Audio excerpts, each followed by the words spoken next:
For as long as we've been going to space, astronauts have come back talking about this profound mental shift. It's a change in perspective you can only get from seeing our world from way up there. It's a really powerful feeling for sure. But what if it's more than just a feeling? Yeah, this feeling is so common and actually has a name. They call it the overview effect. It's this deep cognitive shift.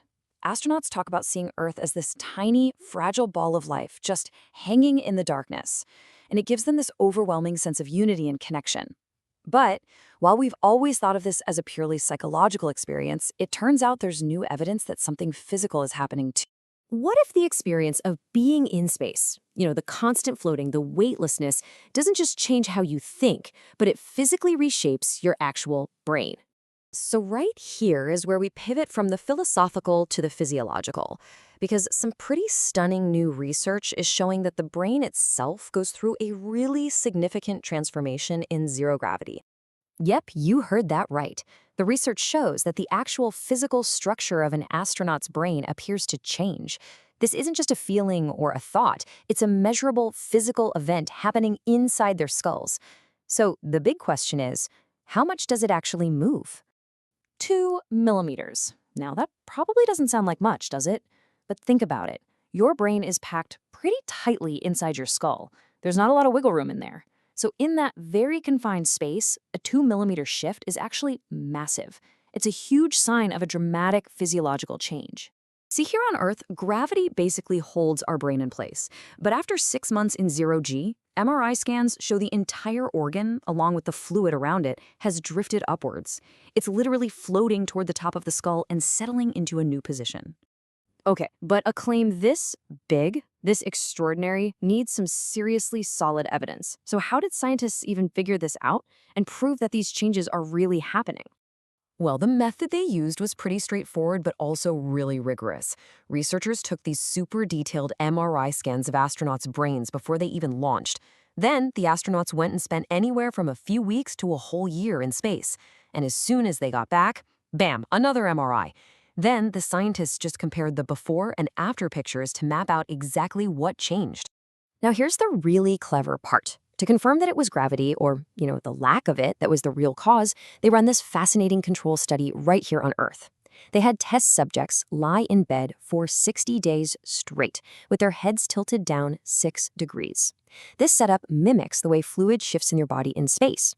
They ate, bathed, and lived in this position, and it worked. Their brains showed similar shifts to the astronauts, which pretty much proves it's the weird fluid dynamics of weightlessness that's reshaping the brain.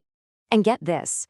This isn't some temporary thing that just snaps back to normal the second they land. Follow-up scans have shown these shifts in the brain's position are still there 6 months and sometimes even a full year after an astronaut gets back to Earth. It takes the body a very, very long time to get used to gravity again. So this whole discovery about the brain is a major piece of a much larger puzzle. It's not the only part of the body that gets a complete overhaul in space.